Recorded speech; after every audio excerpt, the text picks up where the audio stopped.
Hi, my name is Michael and welcome to the Tree Museum here at the Eco Center in Naromoru Nyeri County.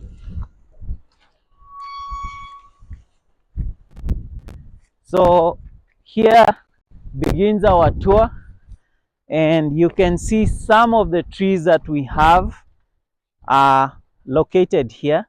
We have about 120 indigenous varieties that cut across the whole property, and you're more than welcome to come and see these varieties and learn about the indigenous species that we have here. So behind me is our tree nursery, still located here at our facility at the Tree Museum in Naromoru in Nyeri County. And we have been able to do different varieties of seedlings.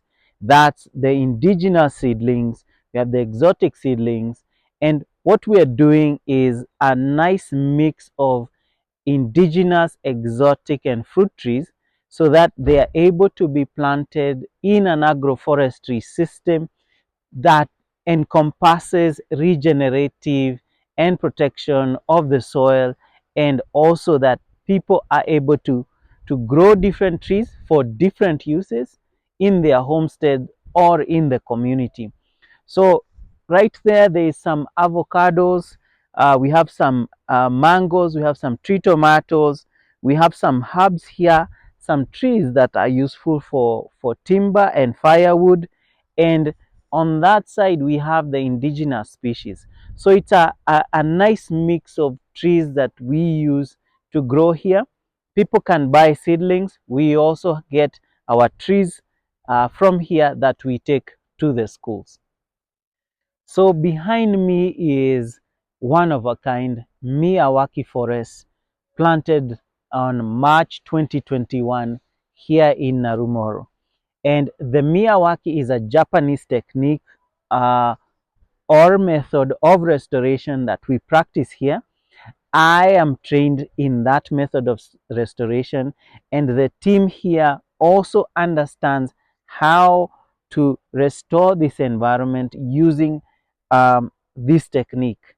And what it involves is planting a canopy tree, a tree layer, and a shrub layer, where the three are able to grow together to restore a forest. And this is our Miyawaki forest, and so far the tallest tree is about 20 feet tall. Now we are here at one of the other sections, which is the agroforestry section. This is a mango tree, this is a lavender herb, we have an apple in the middle.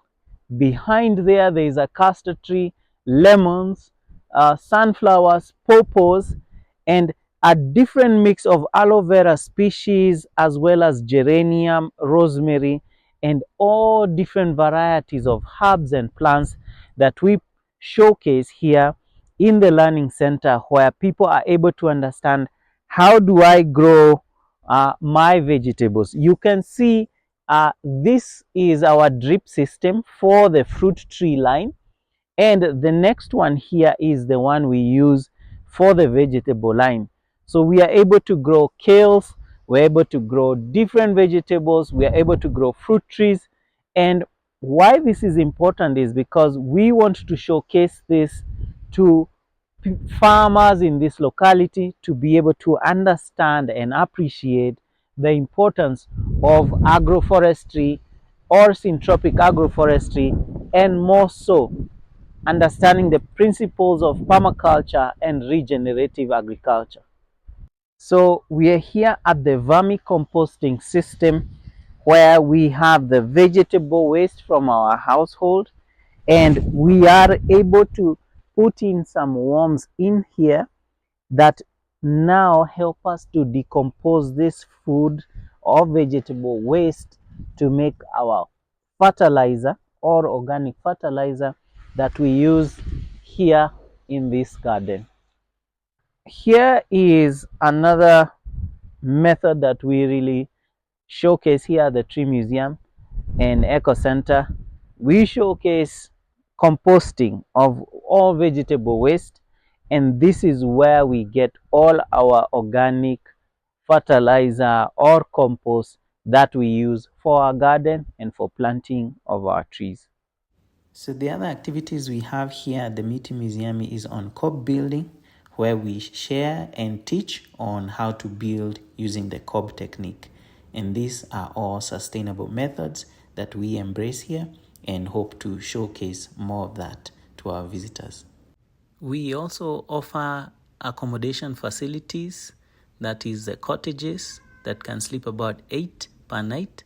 And also we have tent space for the campers. We host community activities, we have partners, we have movie nights, and we also go to Mount Kenya for tours and enjoy the sunrise. So this is a snapshot of what Miti Tree Museum and Eco Center does, and our hope is that we'll be an ecotourist destination here in Kenya that will be sustainable, educative, and have impact for all. Thank you for watching.